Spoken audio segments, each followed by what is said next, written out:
Conversation 6. Yoga of Self-Control.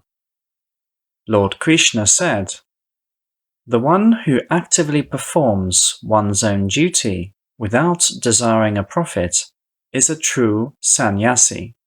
Such one is a yogi rather than those living without a fire and duties. Know, O Pandava, that which is called sannyasa is the same as yoga. The one who has not renounced worldly desires cannot become a yogi. For the reasonable one who aspires to yoga, action is the means. For the one who has attained yoga, non-action is the means. The one who has renounced worldly desires and attained yoga is attached neither to earthly objects nor to worldly activity. With the help of the Atman, let a yogi uncover the own Atman, and let the Atman be never lowered again. One can be a friend to the Atman. One can be a foe to the Atman. The one who cognizes the Atman is a friend to the Atman. The one who opposes the Atman remains the Atman's foe. The one who has cognized the Atman attains full peace, because such one takes refuge in the divine consciousness when being in cold or in heat, in situations of joy or grief, honor or dishonor. True yogis are those who are calmed by wisdom and knowledge of the Atman, who are steadfast, whose indriyas are subjugated, to whom a clod, a stone, and gold are the same. The one who has developed oneself as a consciousness and advanced spiritually is well disposed both to friends and to foes, to neutrals, to strangers, to the envious, to relatives, to the pious, and to the vicious. Let a yogi be constantly concentrating in the Atman, being in seclusion, self-disciplined, not indulging in reveries, devoid of the feeling of possessiveness. Having arranged in a clean place a firm seat for working with the Atman, neither too high nor too low, covered with the kusha grass, and with cloth which is alike to deerskin. Having concentrated the mind on one thing and subjugated the indriyas, staying calmly in one place, the yogi should practice yoga, experiencing bliss in the Atman, keeping upright the trunk, neck, and head, directing the look to the tip of the nose, but not looking, scattering not the attention.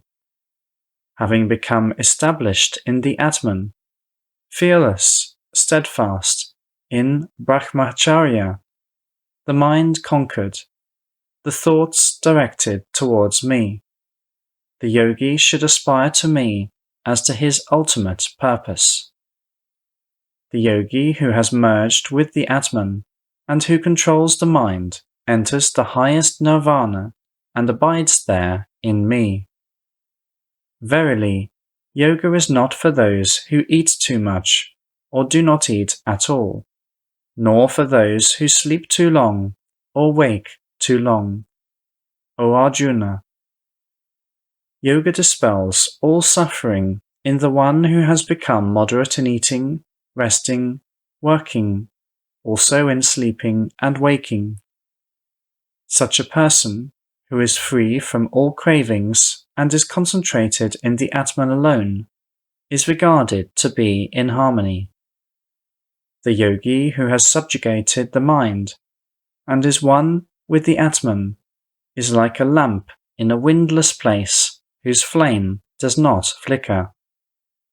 When the mind, calmed by yoga exercises, becomes quiet, when the yogi finds bliss in the Atman, contemplating the Atman by the Atman, When this yogi attains that highest bliss accessible only to a developed consciousness and lying beyond the ordinary reach of indriyas, and having cognized this bliss, the yogi never strays from the truth.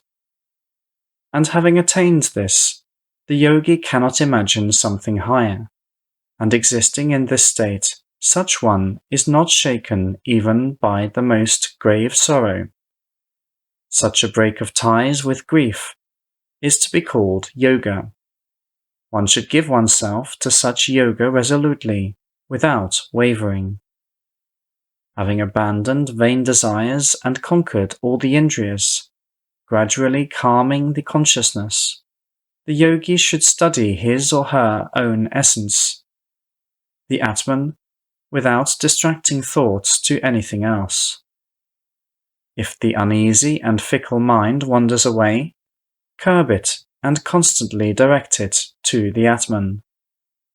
The highest happiness awaits a yogi whose mind has become calm and whose passions have faded, who has become sinless and alike to Brahman. A yogi who has achieved inner harmony and has gotten rid of vices easily experiences the unlimited bliss of the contact with Brahman. The one established in yoga sees the Atman in every being, and all beings dwelling in the Atman, such one sees the same everywhere. They who see me everywhere and see everything in me, I will never forsake them, and they will never forsake me. They, established in such oneness, who worship me present in everything, such yogis live in me whatever their activity is.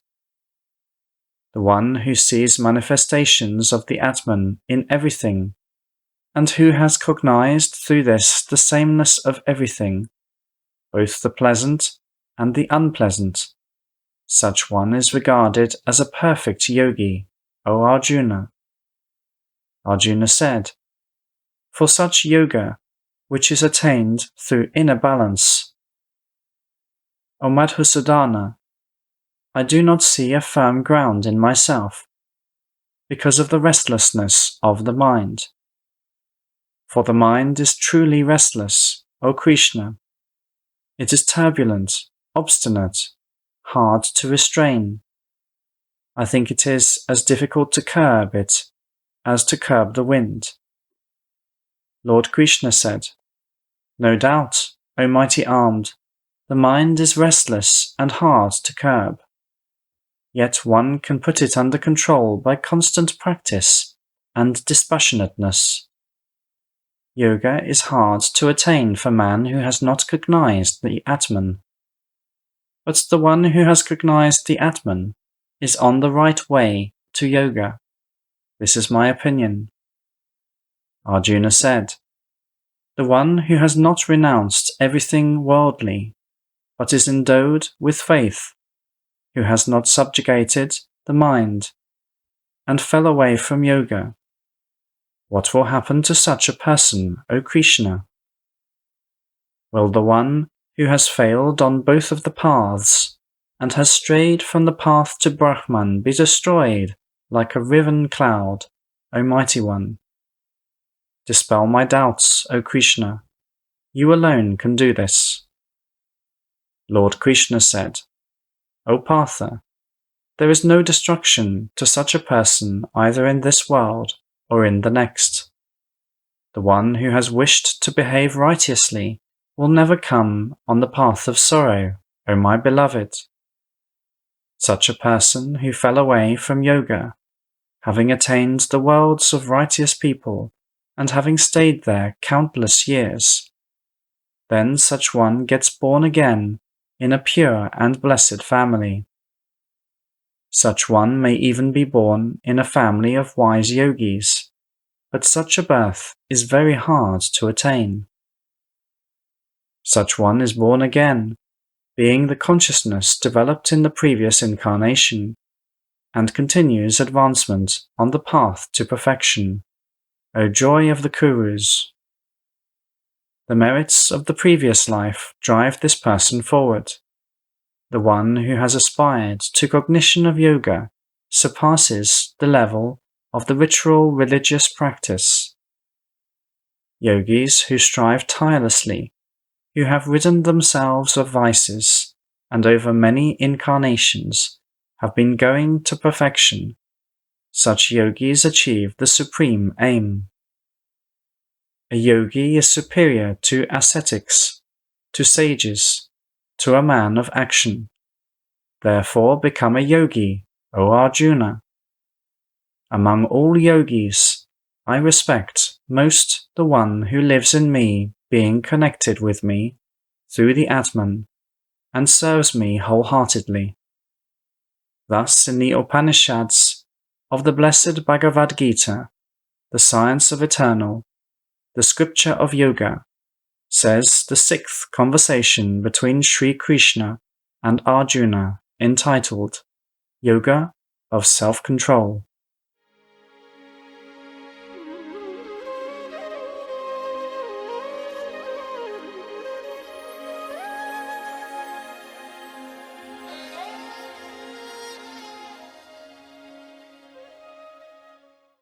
Conversation 7. Yoga of Profound Knowledge. Lord Krishna said, Listen, O Partha, how, being directed with your mind to me and practicing yoga under my guidance, you can come to the ultimate cognition of me. I am going to reveal to you the knowledge and wisdom in all their fullness. After knowing them, you will have nothing to learn more. Among thousands of people, scarcely one strives for perfection, and among those striving, only a few come to know my essence. Earth, water, fire, air, akasha, mind, consciousness, and individual I. All this is what exists in the world of my Prakriti, 8 in total. This is my lower nature. Know also, O mighty armed, my higher nature, which is that element of life, thanks to which the whole world is sustained. It is the womb of everything existing. I am the source of the manifest universe, and it disappears in me. There is nothing superior to me. Everything is threaded on me like stringed pearls. I am the taste of water, O Kaunteya. I am the shining of the moon, and the light of the sun, and pranava, and universal knowledge, and the cosmic voice, and humanity in people. I am the pure scent of earth and the warmth of fire. I am the life of all the living and the exploits of spiritual warriors. Try to cognize in me the primal essence of all beings, O Partha. I am the consciousness of all those who have developed the consciousness. I am the splendor of all the beautiful. I am the strength of the strong, who are devoid of attachments and sexual passions. I am the sexual power in all beings that does not contradict Dharma, O Lord of the Bharatas. Know that Sattva, Rajas, and Tamas originate from me, but understand that they are in me, not I in them. The entire world, deluded by the properties of the 3 gunas, does not know me, eternal, existing beyond these gunas. Verily, it is hard to overcome my Maya, formed by the gunas. Only they who approach me transcend it. They who do evil are ignorant, the worst among men. They do not come to me. The Maya deprives them of wisdom, and they become demons. There are 4 types of righteous men worshipping me, O Arjuna, desiring to free themselves from suffering, aspiring to knowledge, seeking personal achievements, and the wise.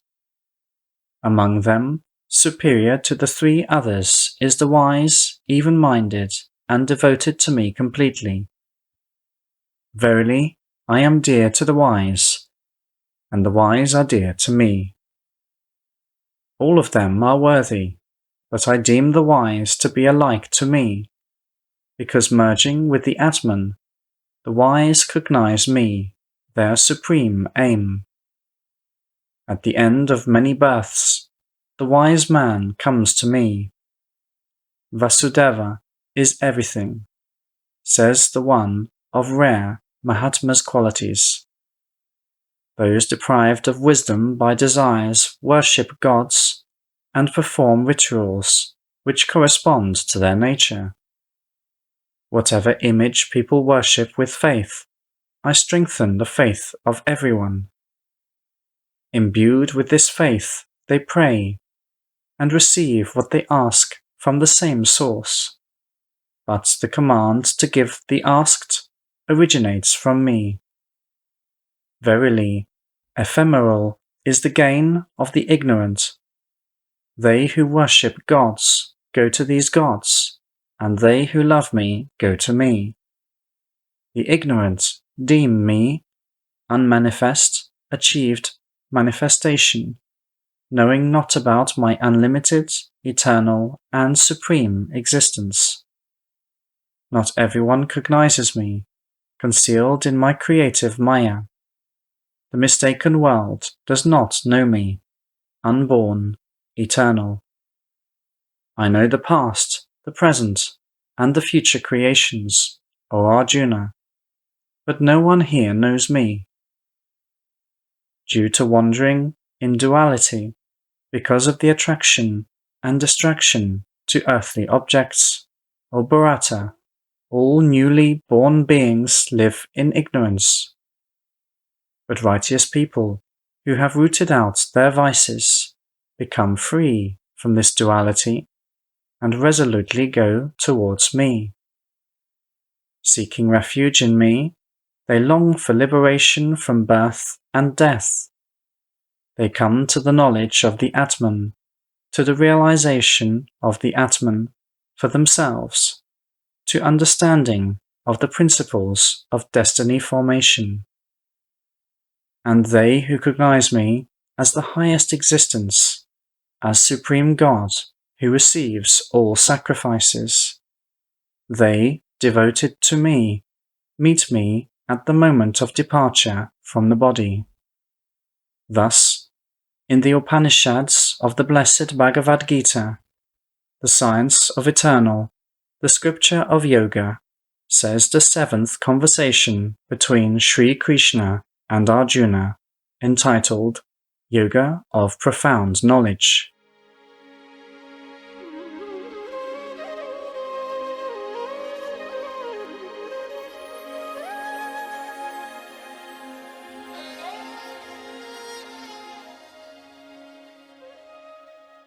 Conversation 8.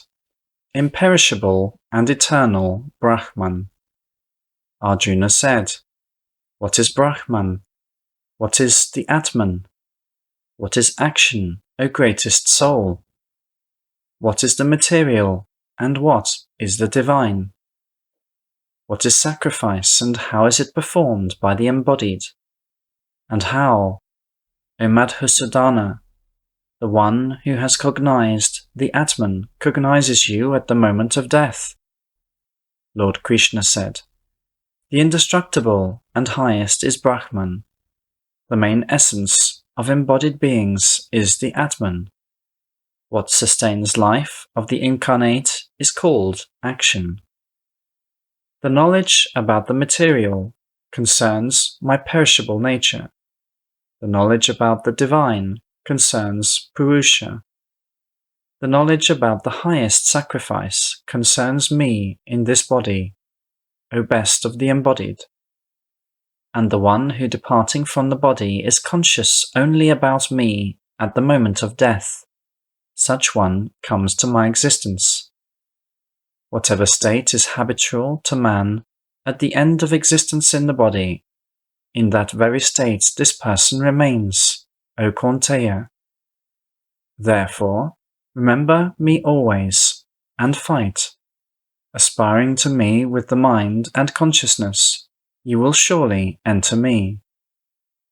Having achieved peace with the help of yoga, distracting the attention to nothing else, reflecting always on the Supreme, one attains the highest divine spirit.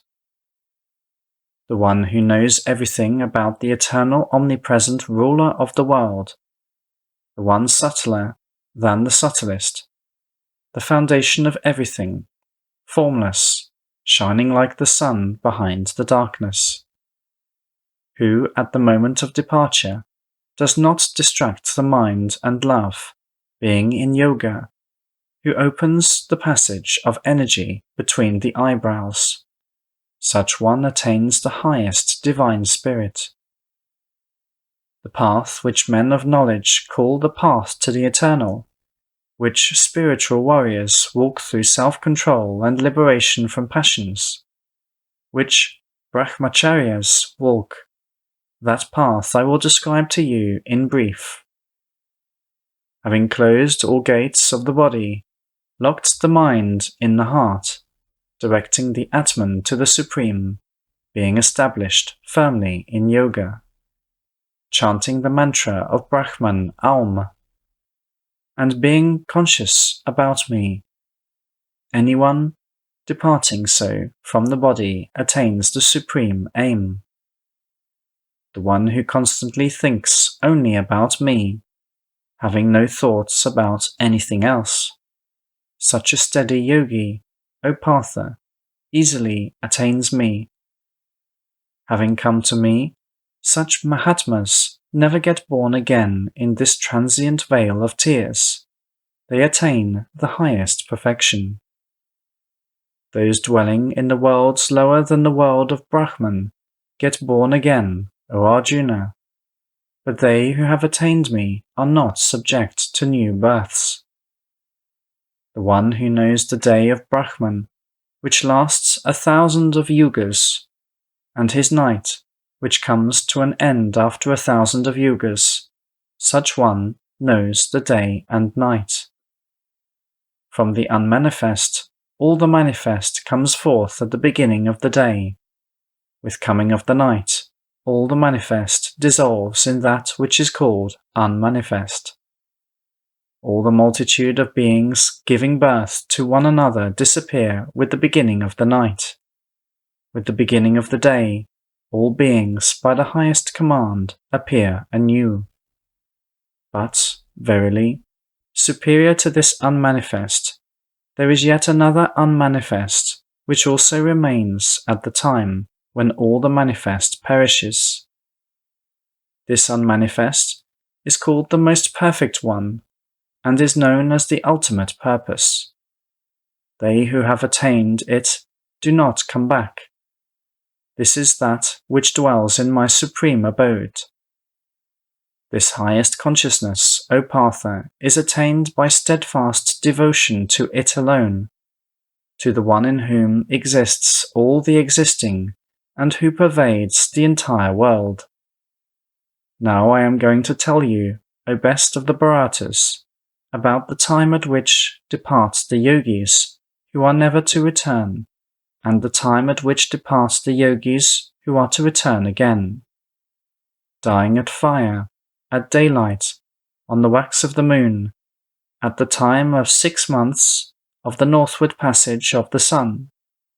Yogis knowing Brahman go to Brahman. Dying in smoke, at night, on the wane of the moon, at the time of 6 months of the southward passage of the sun. Yogis obtaining the light of the moon come back.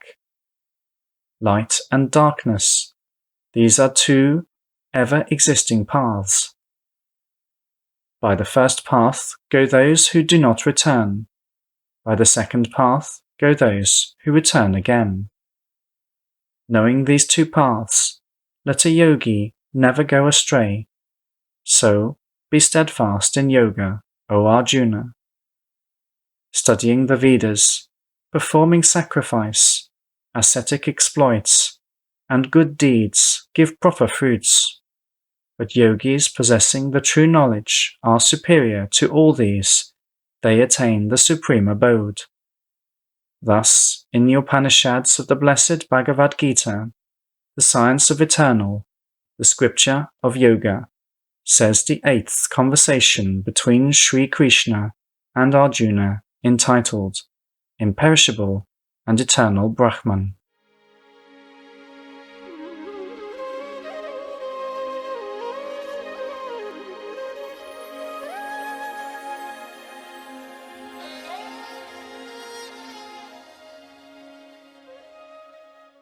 Conversation 9.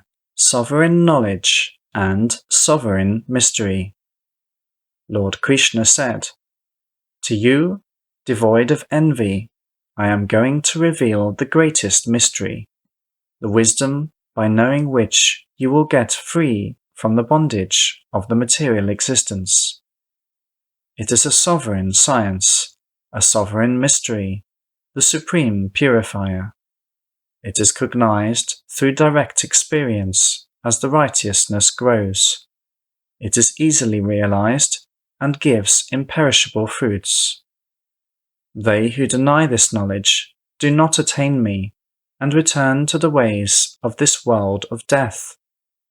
By me, in my unmanifest form, this entire world is pervaded. All beings have roots in me, but I do not have a root in them. Yet all beings are not in me. Behold my divine yoga, supporting all beings, having no root in them. My essence represents the power that sustains them. As the mighty wind blowing everywhere exists in space, even so everything exists in me. Try to understand this. At the end of a kalpa, O Kaunteya, all beings are consumed by my prakriti. In the new kalpa, I produce them again. Entering into my prakriti, I create anew all beings. I create them, who are powerless by my power.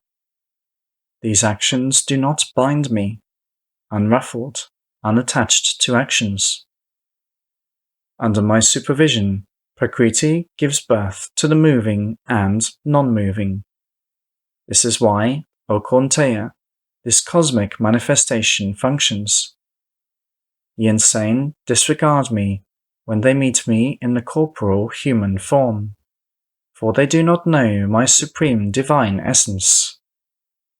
They are astray in faith, astray in deeds, astray in knowledge, wandered to the dead end, demoniac, indulging in lie.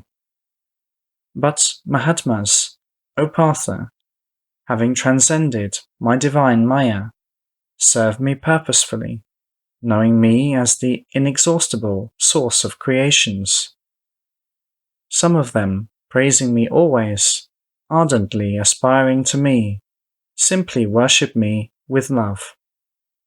Others, by performing a sacrifice of wisdom, worship me as one and multiform, present everywhere.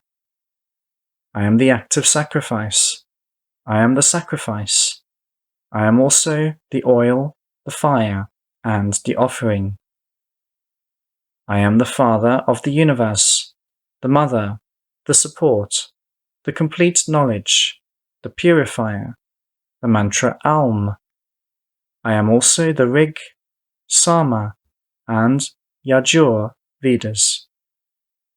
I am the destination, the beloved, the ruler, the witness, the abode, the refuge, the loving, the beginning, the end, the basis, the treasury, the inexhaustible source.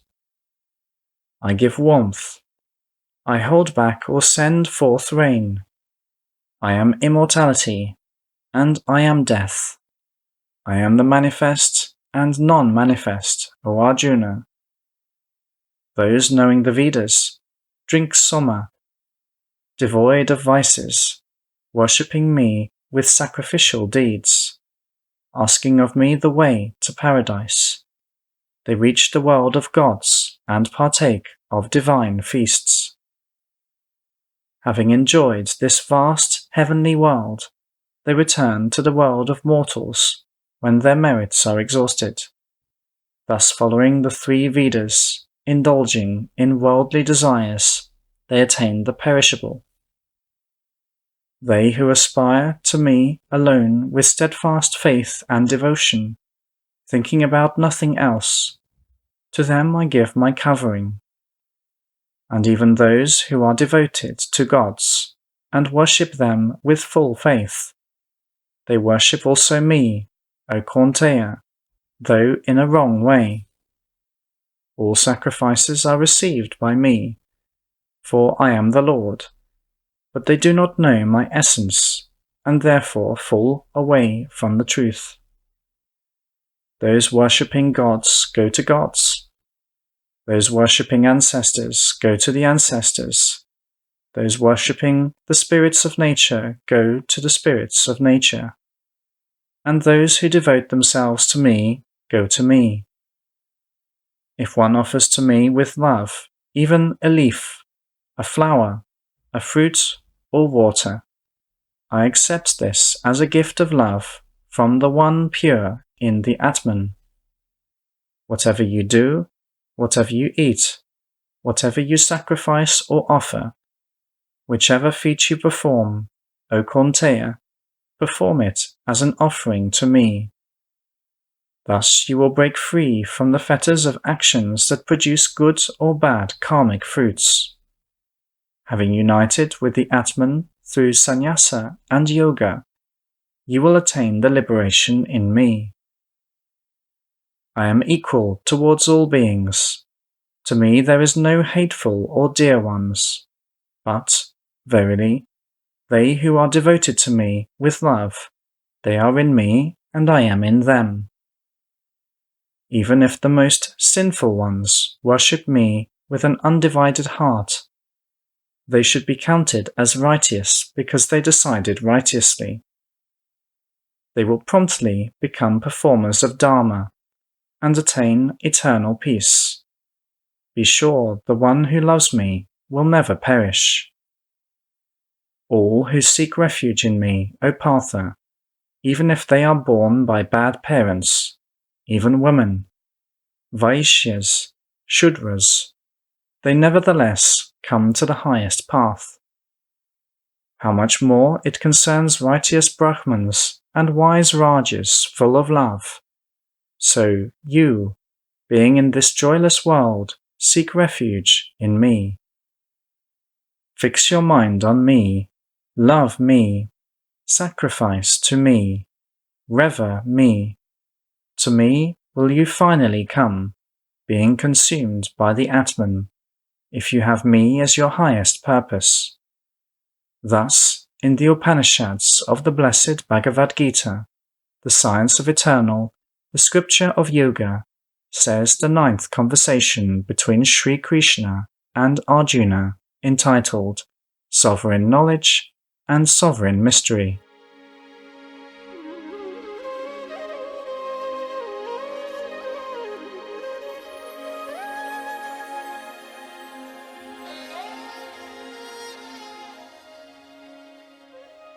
Conversation 10. Manifestation of Power. Lord Krishna said, Again, O mighty armed, listen to my highest instructions for your own good, my beloved.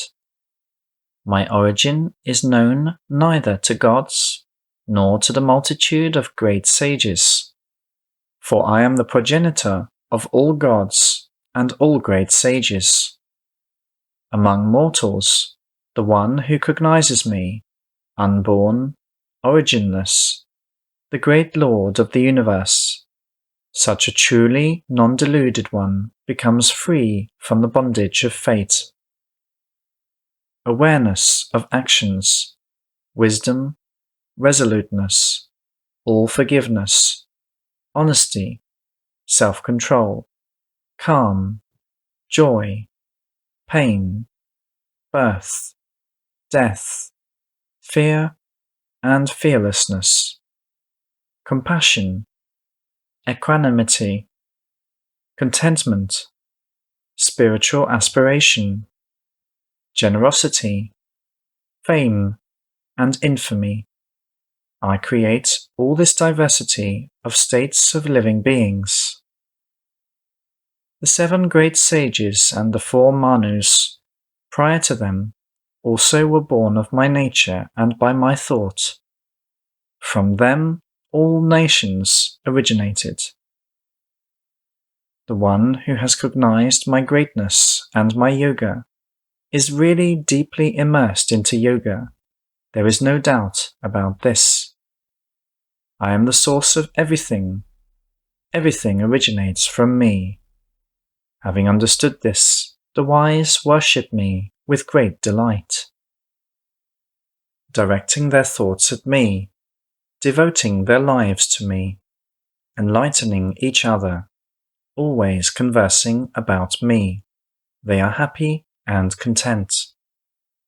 To them, always full of love, I gift Buddhi Yoga, by means of which they attain me. Helping them, I dispel the darkness of ignorance from their Atmans by the radiance of knowledge. Arjuna said, "You are the Supreme God, the Supreme Abode, the perfect purity, the universal soul, the primordial, our eternal Lord." All sages proclaimed you thus, divine sage Narada, and Asita, and Devala, and Vyasa, and now you yourself told me the same. I believe in the truth of everything said by you. Your manifestations, O blessed Lord, are comprehensible neither to gods nor to demons. You alone know yourself as the Atman of Atmans, as the Supreme Soul, as the source of all creatures, as the ruler of everything existing, as the Lord of gods, and as the Master of the universe. Tell me in full about your divine glory, in which you abide, pervading all the worlds. How can I cognize you, O Yogi, by constant contemplation? In what forms should I think about you, O Blessed One? Tell me again in detail about your yoga and glory. I can never be satiated listening to your life-giving words. Lord Krishna said, "Let it be as you wish.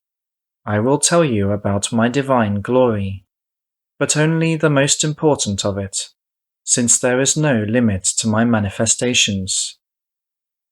O conqueror of enemies, I am the Atman that resides in the hearts of all beings. I am the beginning, the middle, and the end of all creatures. Of the Adityas, I am Vishnu. Of lights, I am the radiant sun. Of all winds, I am the ruler of winds. Of other lights, I am the moon. Of the Vedas, I am the Sama Veda. Of gods, I am the king of gods. Of the Indriyas, I am the mind. In all beings, I am the life-giving force. Of the Rudras, I am Shankara. I am the ruler of the divine and demonic. Of the Vasas, I am fire. Of mountains, I am Meru. Know me, O Partha, as the head of all priests, Brihaspati. Of warrior chiefs, I am Skanda. Of water bodies, I am the ocean. Of great rishis, I am Brigu. Of words, I am Aum. Of offerings, I am chanting of mantras. Of the immovable, I am the Himalayas. Of trees, I am Ashvatha. Of the Gandharvas, I am Chitraratha. Of perfect ones, I am wise Kapila. Of horses, know me as Uchchaishrava, born of nectar. Among kingly elephants, I am Airavata. Among men, I am the king. Of weapons, I am the thunderbolt. Of cows, I am Kamaduka. Of procreating ones, I am Kandapa. Of serpents, I am Vasuki. Of the Nagas, I am Ananta. Of inhabitants of the sea, I am Varuna. Of ancestors, I am Aryama. Of judges, I am Yama. Of the Daityas, I am Prahlada. Of those who count, I am the time. Of wild animals, I am the lion. Of birds, I am Garuda. Of purifying elements, I am the wind. Of warriors, I am Rama. Of fishes, I am Makara. Of rivers, I am the Ganges. For creations, I am the beginning, the end, and the middle. Of all sciences, I am the science about the divine Atman. I am also the speech of those endowed with eloquence. Of the letters, I am A. I am also the duality in combinations of letters. I am the eternal time. I am the all-pervasive creator. I am all-devouring death, and the origin of everything to be. Of women's qualities, I am uncommonness, beauty, exquisite speech, memory, wit, constancy, forgiveness. Of hymns, I am Brihatsaman. Of the meters, I am Gayatri. Of the months, I am Magashirsha. Of the seasons, I am blossoming spring. I am in the gambling of cheats, in the magnificence of the most magnificent things. I am victory. I am resoluteless. I am the truth of the truthful. Of the descendants of Vrishni, I am Vasudeva. Of the Pandavas, I am Dhananjaya. Of Munis, I am Vyasa. Of singers, I am Ushana. I am punishment for crime. I am morals for those seeking victory. I am the silence of secret. I am the knowledge of knowers. I am everything which is the original source of everything existing, O Arjuna. There is nothing moving or non-moving which can exist without me. There is no limit to my divine power, O conqueror of enemies. All that was declared to you are but examples of my divine glory. All which is mighty, true, beautiful, firm. Know that all this is but a trifling part of my magnificence. But of what use for you is the knowledge of all these details, O Arjuna? Having enlivened the whole universe with a minute part of myself, I remain.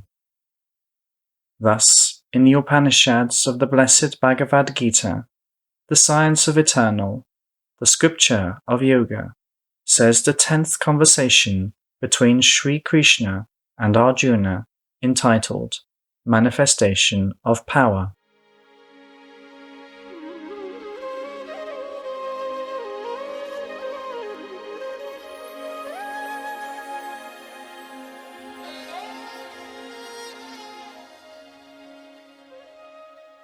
Conversation 11. Vision of the Universal Form. Arjuna said, Out of compassion you revealed to me this highest mystery of the divine Atman. It has dispelled my ignorance. You have told me, O Lotus-eyed, how all beings arise and disappear. I have learned also about your imperishable greatness. As you describe yourself, O great Lord, I am thirsting to see you in your divine form. O Supreme Spirit. If you hold me worthy to see it, O God, then show me your eternal being, O Lord of Yoga. Lord Krishna said, Behold, O Partha, my form of 100 faces, of 1,000 shapes, divine, multicolored, multifarious. Behold, Adityas, Vasus, Rudras, Asvins, Maruts. Behold countless miracles, O Bharata. Behold in my being, O Gudakesha, the entire universe, moving and non-moving, with everything that you desire to see. But truly you are not capable of seeing me with your eyes, so I endow you with divine eyes. Behold my majestic yoga. Sanjaya said. Having uttered this, the great Lord of Yoga showed to Arjuna his universal form, with countless eyes and mouths, with many miraculous sights, with numerous divine adornments, brandishing numerous divine weapons, in divine garments and necklaces, anointed with divine fragrant oils, with faces to all sides, all wonderful, flaming, infinite. And if the shining of 1,000 suns blazed forth in the sky, it would be comparable to the glory of this great soul. In it, Arjuna saw the whole universe subdivided into many worlds, but united into one in the body of the highest deity. Then astonished Arjuna bowed his head to the deity, joined his palms and spoke. Arjuna said, In you, O God, I see gods, all kinds of beings, the Lord Brahman seated in the wonderful lotus asana, all rishis, and wondrous celestial serpents, with countless arms, bellies, mouths, eyes. Everywhere I see you, unlimited are your manifestations. My eyes can see neither the beginning, nor the middle, nor the end of your glory, O infinite, boundless Lord. I behold your radiance, your infinite, omnipresent light with discs, diadems, and scepters. Like blazing flame or a dazzling sun, you radiate the rays of light hard to look at. You are beyond my thinking, O imperishable Lord, the supreme aim, the foundation of the universe, the immortal keeper of the eternal Dharma, the primordial soul. Thus my mind conceives you. There is neither the beginning of you, nor the middle, nor the end. You are unlimited in your power. Your arms are countless. Like suns and moons are your eyes. When I behold your face, it blazes like sacrificial fire, and scorches the worlds with your glory. You alone fill heaven and the earth and everything which is extended invisibly between them. The whole triune world trembles in front of you, O Mighty One, in front of your terrifying face. Hosts of gods surrender to you, folding palms in awe. All appeal to you, and armies of saints and cities praise you, make hymns that sound throughout the entire universe. And hosts of Rudras, Adityas, Vasus, and Sadhyas, Visvas, Asvins, Maruts, ancestors, Gandharvas, Asuras, Yakshas, gods, all are admiring you, seeing your mighty form with eyes and mouths of untold number, with rows of fearsome teeth, and a vast breast, with countless hands and feet. The worlds are trembling, and so am I. Like a rainbow in the sky, you are shining with dazzling light, with mouths wide open and giant flaming eyes. You penetrate my Atman. As I behold you, my strength fades away, my peace vanishes. Like flaming, glittering swords are your numerous teeth in the open, fearful jaws. The sight of them terrifies me. I do not know where to hide from the vision of you. Be merciful, O Lord, the refuge of the worlds. Dhritarashtra's sons and many rulers from various countries of the earth, Bhishma, Drona, Karna, and heroes from the both belligerent parties. They all are rushing into your open mouths, where rows of teeth glitter fearfully. Like mighty millstones they grind all warriors, clutched between them, turning their bodies to ashes. As waters of rivers rapidly and violently rush towards the great ocean, even so these mighty warriors, rulers of the earth, rush headlong into your open, burning mouths. As a moth swiftly flies into a flame to die in it, so they rush into the dreadful jaws to disappear in them and find death there. Devouring everything in all directions, the fire of your countless tongues burns to ashes all creatures. The space is filled with your radiance. The world is blazing under your all-pervading rays, O Lord. Reveal to me your essence. Your vision is frightening me beyond all measure. I prostrate myself in front of you. Have mercy on me, O mighty Lord. What is concealed in you I aspire to know, but your present form is terrifying to me. Lord Krishna said, I am the time that brings desperation to the world, and that slays all people, manifesting its law on the earth. No one of the warriors arraying here for battle will escape death. You alone will not cease to live. Therefore, arise, and reach your glory, vanquish your enemies, and enjoy the power of your kingdom. They are already slain by my will. You are to provide just the outer appearance, to slay them with your hand. Drona, Bhishma, Jayadratha, Karna, and all the warriors present here are doomed to die. Therefore fight boldly, O Arjuna, and the victory on this battlefield will be yours. Sanjaya said, having heard the words said by the Lord, Arjuna, trembling and prostrating, addressed Krishna again with voice faltering of fear. The worlds are right to rejoice in praising you in songs and hymns, beholding your magnificence, O Hrishikesha. Hosts of saints prostrate in front of you, and demons scatter in fear. And how can they not venerate the great Atman, which is superior to Brahman, O Infinite One, the Lord of all righteous men, the refuge of all worlds, eternal? You are both beingness and non-beingness, and that which is beyond them. Among gods, no one is superior to you, the primordial one, the supreme refuge of all the living. You pervade the entire universe, O cognizable, O omniscient. The whole universe is contained in your form. You are the God of wind, the God of life, the God of death, the God of fire, the God of water.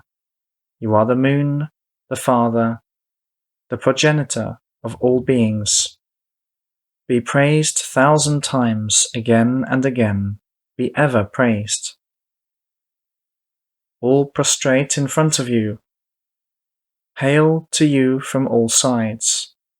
There is neither limit to your might nor measure to your power. You include everything, since you are everything. If sometimes I inadvertently addressed you as my friend, O Krishna, O my friend, I did this out of my emotions, being unaware of your greatness. And if, when resting, joking, playing, eating, or having fun, I did not show the due respect to you, being alone with you or together with other friends, I beseech you, forgive me my sin, O Immeasurable. The Father of the worlds and of everything moving or non-moving, the most honorable and glorious Guru, there is nothing comparable to you. Who can excel you? Who in all worlds can surpass your glory?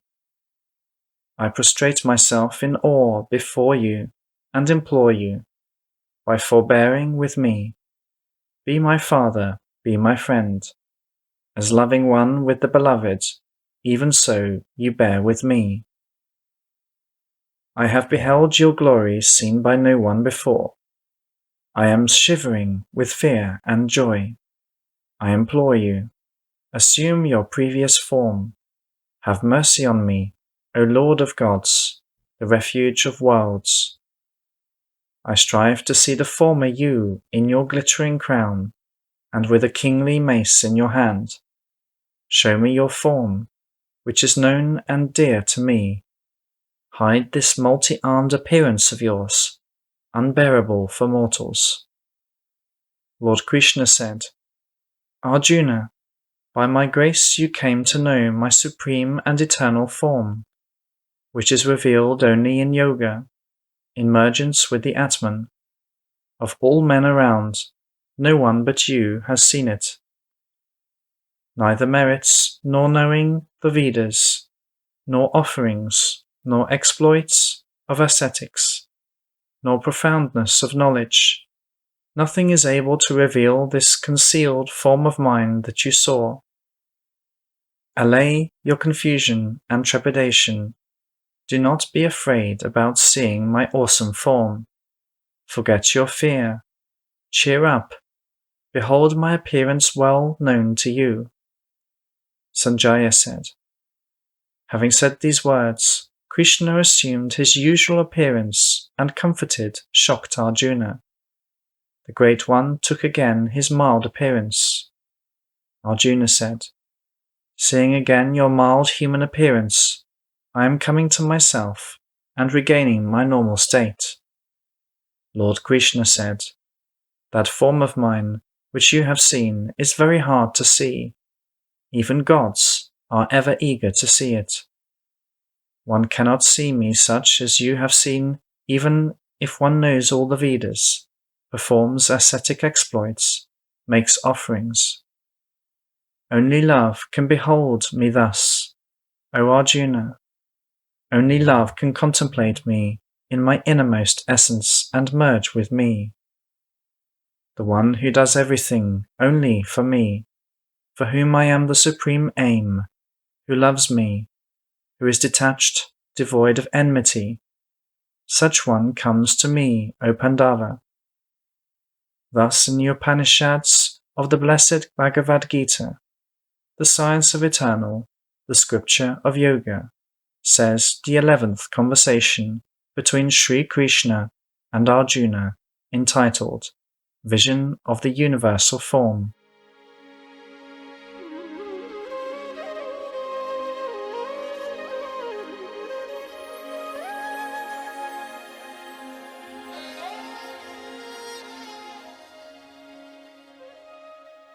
Conversation 12, Bhakti Yoga. Arjuna said, Who is more successful in yoga? Those full of love for you, or those worshipping the incognizable and manifest? Lord Krishna said, They who fix the mind on me are devoted to me, and constantly aspire to me. They are more successful in yoga. They who worship the indestructible, untold, unmanifest, omnipresent, incognizable, immutable, unmovable, eternal, who conquer their indriyas, who are equally calm about everything, who are happy about the good of others, they too come to me. But for those who direct their thoughts to the unmanifest, this achievement is more difficult. It is harder for them to progress. They who have renounced the Maya for the sake of me and keep concentration on me, practicing yoga, O Partha, I promptly raise them above the ocean of births and deaths, for they dwell by the souls in me. Fix your thoughts on me. Submerge yourself as a consciousness into me. Verily, then you will live in me. But if you are not able to fix your thoughts steadily on me, try to reach me by practicing yoga, O Dhananjaya. If you are not capable of doing constantly yoga exercises, then dedicate yourself to serving me, performing only those actions which are needful to me, and you will achieve perfection.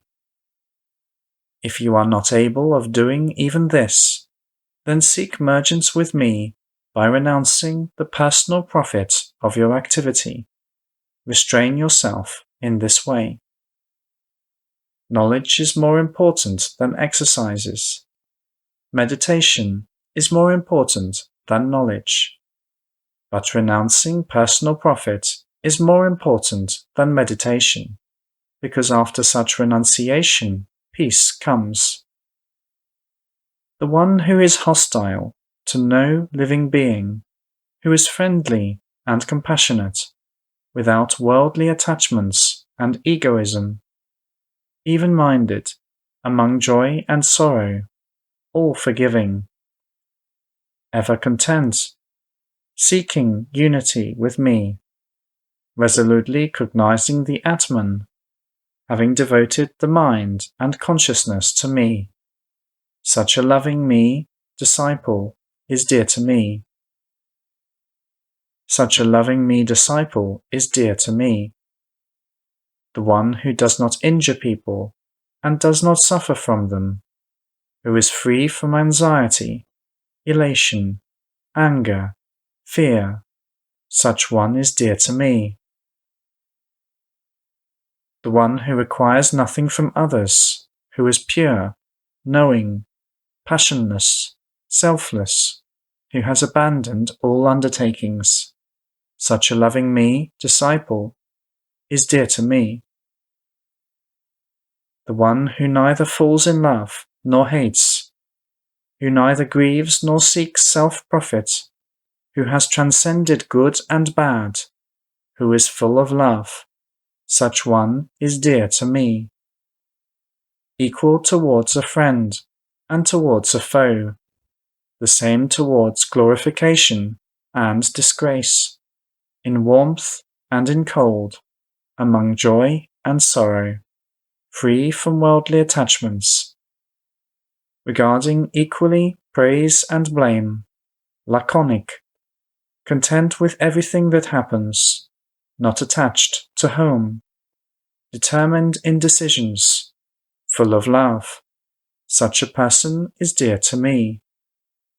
Verily, all who share this life-giving wisdom, who are imbued with faith, for who I am the supreme aim, such loving me people are dear to me above all.